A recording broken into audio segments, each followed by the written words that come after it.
आप सभी दर्शकों को नमस्कार और जोहार। आप देख रहे हैं पीएसए लैब न्यूज और मैं हूं आपके साथ संपादक अशोक कुमार झा। आइए अब हम आपके साथ में बिहार के मधुबनी ज़िला चलते हैं। जैसा कि हम सभी जानते हैं कि आजकल बिहार में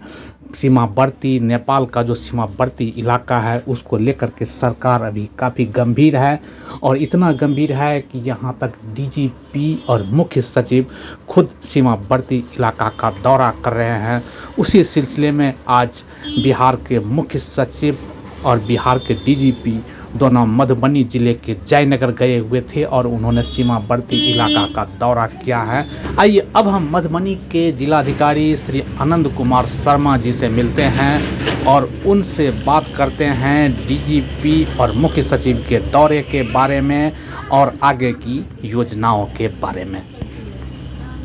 एसीएस होम सर और कुंदन सर सभी लोग, इनका विजिट था यहाँ पे। साथ में एलपीआई भारत सरकार से, इरकॉन, कोंकण रेलवे, इन सभी के भी प्रतिनिधि बैठक में थे। यह एक इंडिया नेपाल बॉर्डर पे सुरक्षा के दृष्टिकोण से सभी बिंदुओं का एक सामान्य विजिट थी, जिसमें अलग अलग जिलों में chief secretary sir, DGP sir लोग जा रहे हैं, हर जगह इस चीज़ का रिव्यू कर रहे हैं और ज़मीन पे जो सारी चीज़ें हैं उनका अध्ययन किया जा रहा है। तो एसएसपी का भी रिव्यू किया गया है और सारे बिंदुओं के एक एक चीज़ों का देखा गया है। अच्छे काम जो थे उसकी सराहना की गई है और कुछ बिंदुओं के ऊपर मार्गदर्शन दिया गया है। उस पर पुलिस प्रशासन, एसएसपी प्रशासन, संपूर्ण जो है टीम संयुक्त रूप से इन कार्यों को करेगी। जयनगर के विमर्श हुआ है, आने वाले समय में वहाँ पे भी काफ़ी अच्छे बदलाव देखने के लिए मिलेंगे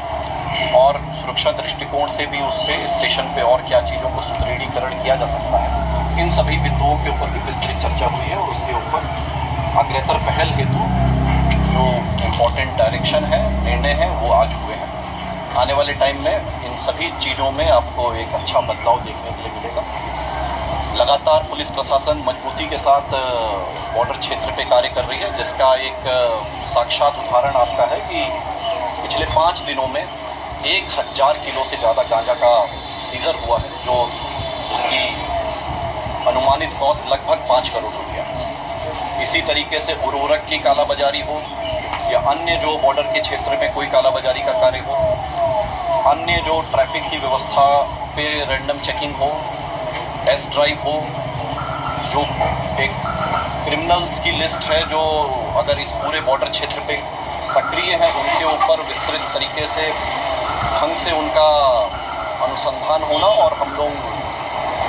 स्पीडी ट्रायल में लेके उन सभी को कन्विक्शन के स्टेज तक पहुंचाने का कार्य करने जैसी विस्तृत जो है बिंदुओं के ऊपर भी आज बात हुई और हम लोग लगातार पुलिस प्रशासन, जिला प्रशासन, प्रोसिक्यूशन सेल सभी जो है इसके ऊपर मजबूती से कार्य कर रहे हैं। मीडिया के माध्यम से भी इन सभी बॉर्डर क्षेत्रों पे जितने भी बिंदु हम लोग के प्रकाश में आएंगे, आपका भी इसमें सहयोग अति महत्वपूर्ण है और चाहे एसपी साहब के मोबाइल पे, चाहे हमारे मोबाइल पे, कहीं पे भी आप लोग कोई भी बिंदु ऐसा हो जो आपको लगता है जो हमारे संज्ञान में आना चाहिए, आप सभी डायरेक्टली व्हाट्सएप कर सकते हैं। जितनी जल्दी आपके माध्यम से हमारे कोई भी बिंदु संज्ञान में आता है, इसके ऊपर त्वरित कार्रवाई की जाएगी और कोई भी बिंदु को सिर्फ एक दृष्टिकोण से नहीं देखा जाएगा, उसके सभी आयामों को लिया जाएगा। अगर कोई एक केस है तो उसमें कॉमर्शियल टैक्सेस के बिंदु, इनकम टैक्स के बिंदु, ईओयू के बिंदु, बैक एंड उसके लिंकेज, फ्रंट एंड लिंकेज, सभी लिंकेजेस को जोड़ते हुए एक संपूर्ण, जिसको हॉलिस्टिक इन्वेस्टिगेशन कहा जाता है, हर एक केस को हॉलिस्टिक इन्वेस्टिगेशन की श्रेणी में लिया जाए। तो ये सभी आज एक अच्छा दिन था जयनगर के लिए और आने वाले टाइम पे जो कुछ और अच्छे प्रोजेक्ट्स हैं जयनगर पे जल्द से जल्द जो है इसको अमली जामा पहनाया जाएगा और आने वाले टाइम पे जयनगर को और विकास के लिए उठाया जाएगा और पूरे हमारे 135 किलोमीटर का जो इंडिया नेपाल बॉर्डर है मधुबनी का, जो कि one of the biggest India Nepal border है हमारा, उस पर वाइब्रेंट विलेज भी जो हमारे जितने 286 वाइब्रेंट विलेज को चिन्हित कर लिया गया है पूरे इस 135 किलोमीटर में। उन सभी वाइब्रेंट विलेज में भी अन्य जितनी योजनाओं को चिन्हित किया गया है कि हम लोग उन गाँव को देश के प्रथम गाँव के रूप में किस तरह से विकास उसका किया जा सके, उस दृष्टिकोण में भी उन योजनाओं को सैंक्शन कराते हुए ज़मीन पर उतारा जाएगा। इन सभी गाँव के जो पंचायत जो पड़ते हैं उन पंचायतों में जो ग्राम सभा होगी, जो उनकी स्टैंडिंग कमेटी की मीटिंग है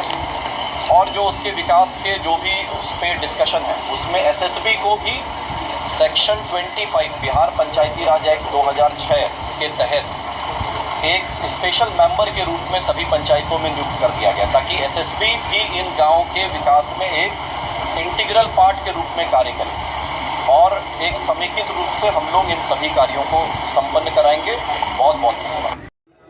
पीएसए लैब न्यूज से मैं हूं आपके साथ संपादक अशोक कुमार झा। हम फिर मिलेंगे आपसे बेहतरीन और ताज़ा खबरों के साथ। नमस्कार।